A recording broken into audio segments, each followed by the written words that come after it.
I see you there. Yes, you, the one looking at your phone, scrolling through photos from 10 years ago. I saw you sigh. I saw that little smile on your face, and then the little shadow of sadness right after. As a rabbit, I observe you creatures a lot. You are very strange. You are the only animal that spends half its life thinking about a time that doesn't exist anymore. You call it the good old days. The scientists call it nostalgia. Today, I'm going to explain exactly what is happening inside your human brains. So sit back, grab a carrot or a coffee, and let's go on a journey into the past. What is this bittersweet feeling? First, let's look at the word itself, nostalgia. It sounds fancy, doesn't it? It actually comes from two old Greek words. One, nostos, which means returning home, and two, algos, which means pain or longing. So literally, it means the pain of wanting to go home. But wait, it's not just pain. It's weird, right? It hurts, but it feels good. Imagine eating a piece of dark chocolate. It's bitter, but it's sweet. Or imagine a beautiful sunset. It's lovely to look at, but you feel a little sad because the sun is going down and the day is over. That is nostalgia. It is an emotion that is bittersweet. It's not just remembering facts. It's not like remembering where you left your car keys. No. It's remembering how you felt. It's a warm, fuzzy feeling mixed with the realization that time is moving and you can't stop it. History lesson: when doctors were crazy. Did you know that if you lived 300 years ago, your doctors would have put you in a hospital for feeling nostalgic? A long time ago, in 1688, there was a Swiss medical student named Johannes Hofer. He was watching Swiss soldiers who were fighting wars in other countries. These soldiers were tough guys, but they started getting sick. They had fevers, they stopped eating, they were depressed. Hofer looked at them and said, "Aha! I know what this is. It's a brain disease." He called it nostalgia, but his explanation was, well, it was ridiculous. He believed that animal spirits were vibrating inside the nerve fibers of the soldiers' brains. As a rabbit, I am deeply offended. We do not vibrate inside your brains. Ugh. That is gross. Because they thought it was a physical disease, the cures were terrible.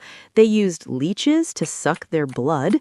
They made them drink terrible stomach medicines to purge the sickness. In the American Civil War, some doctors even used bullying. They told soldiers, "If you keep crying about home, we will beat you." They thought they could scare the nostalgia out of them. Then came the 20th century. Doctors stopped using leeches, but they started using insults. Famous psychologists like Freud said, "Nostalgia is for weak people. You are scared of the present, so you are hiding in the past like a baby." They called it a regressive disorder. But finally, in the 21st century, scientists like Konstantin Siddiquis did real research. They found out that everyone was wrong. Nostalgia isn't a sickness. It isn't a weakness. It's a resource. It's a tool your brain uses to keep you happy and sane. It's like a mental shield against sadness. Inside the human brain, the control room. Now, let's open up your head, metaphorically, of course, and see what happens biologically when you feel nostalgic. It's not just one button in your brain, it's a whole team working together. Imagine a control room with 4 little workers. The librarian, the hippocampus. This part of your brain stores memories. When you hear an old song, the librarian runs to the shelves and pulls out a file and says, "Here it is, high school graduation 2010. He gives you the facts: who was there, what you wore, what time it was. The emotional artist, the amygdala, the librarian just gives facts. The artist adds the color. She says, "Oh, remember how nervous you were? Remember how happy you felt when you saw your mom?" It makes the memory feel warm and emotional. The boss, the prefrontal cortex. This part is right behind your forehead. It connects the past to the present. It says, "Okay, that was the past, and this is me now. I am the same person." It helps you understand your own story. The candy dispenser, the ventral striatum. This is the most important one. This is the part of the brain that handles rewards. It's the same part that lights up when you eat sugar or win money. When you feel nostalgic, this part releases feel-good chemicals, dopamine. That is why you like doing it. It literally gets you high on your own memories. The smell shortcut, the Proust effect. I have to mention one special trick. Have you ever walked past a bakery, smelled vanilla cake, and then suddenly, bam, you're 5 years old again in your grandmother's kitchen? We call this the Proust effect. Here's the science. Your nose is plugged directly into your memory center. Your eyes and ears have to go through other filters first, but the nose has a VIP shortcut. That is why smells are the most powerful time machines. Why do we do it? The triggers. So why does your brain decide to push the nostalgia button? It doesn't happen randomly. It happens when you need help. Research shows there are 3 main things that trigger nostalgia. We call these negative affects, or bad feelings. 1. Loneliness. This is the biggest one. When you feel alone, unloved, or rejected, your brain says, emergency, emergency, the human is sad. So it pulls up a memory of a time when you were surrounded by friends or family. It reminds you, hey, look, you're lovable. You have a tribe. It's a defense mechanism against loneliness. 2. Boredom and meaninglessness. When you're sitting in a boring meeting or washing dishes and you think, my life is boring, does my life even matter? Your brain throws you a nostalgic memory of a great achievement or a fun holiday. It's trying to tell you, your life is not boring. Look at this cool thing you did 5 years ago. 3. Transitions, change. Moving to a new house, starting a new job, getting a divorce. Change is scary. When everything around you is changing, you feel dizzy. So your brain grabs onto the past because the past is stable. It doesn't change. It's an anchor in the storm. The 4 superpowers of nostalgia. Okay, so we know how it happens, but what does it do for you? Remember this. Nostalgia has 4 functions. Think of them as the 4 pillars holding up your happiness. Superpower number 1. Social connectedness, the social glue. Nostalgia makes you a better friend. When you remember good times with others, you feel closer to them. But here's the amazing part. Studies show that after people spend a few minutes feeling nostalgic, they become kinder. They are more likely to donate money to charity. They are more likely to help a stranger who dropped their keys. Why? Because nostalgia reminds you that you are a social animal. It opens your heart. Superpower number 2, self-continuity, the time bridge. Life is long. Sometimes you look at a photo of yourself as a baby and think, is that really me? You change so much. You change jobs, hairstyles, friends. Nostalgia fixes this. It draws a line from the baby you to the teenager you to the adult you. It tells you, yes, despite all the changes, you are still you. It keeps your identity from falling apart. Superpower number 3, existential meaning, fighting the void. Humans are the only animals that worry about death. We rabbits just worry about foxes. You worry, what's the point of life? Nostalgia is the answer to that worry. It shows you that your life has been full of rich, meaningful moments. It tells you that you matter.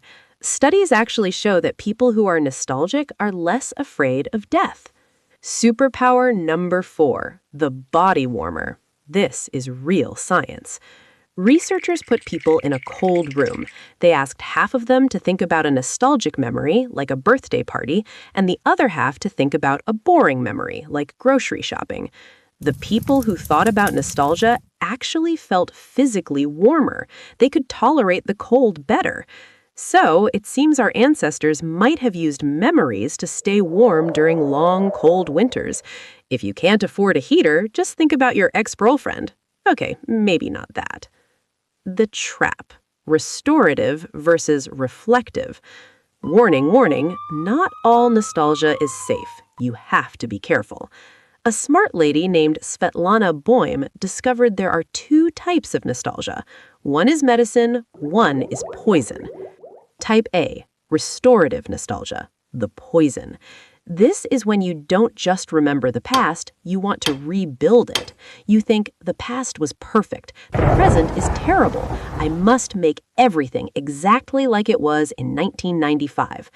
These people are rigid. They hate change. They think they know the truth. They get angry because the world has moved on. This is dangerous. You cannot rebuild a castle that has fallen down. If you try to live in 1995, you will be miserable in 2024. Type B, reflective nostalgia, the medicine. This is the healthy way. This is when you look at the past and say, oh, that was such a beautiful time. I miss it, but I know it's gone. It's like looking at a ruin of an old castle and taking a picture.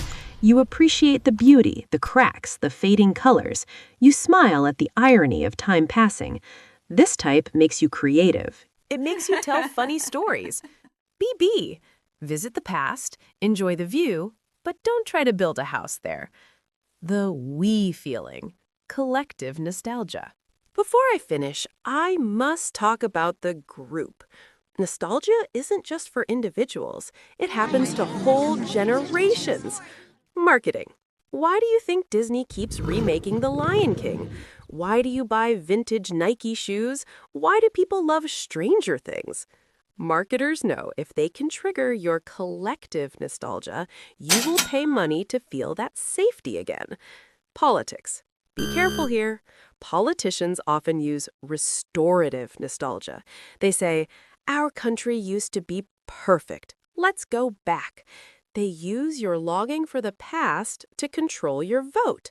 Just remember, the past wasn't always as perfect as you remember. You just forgot the bad parts. So, my dear humans, we have come to the end of our lesson. Think of nostalgia as a library. It is a wonderful place to visit. Go there to read the old stories. Go there to feel warm when the world outside is cold.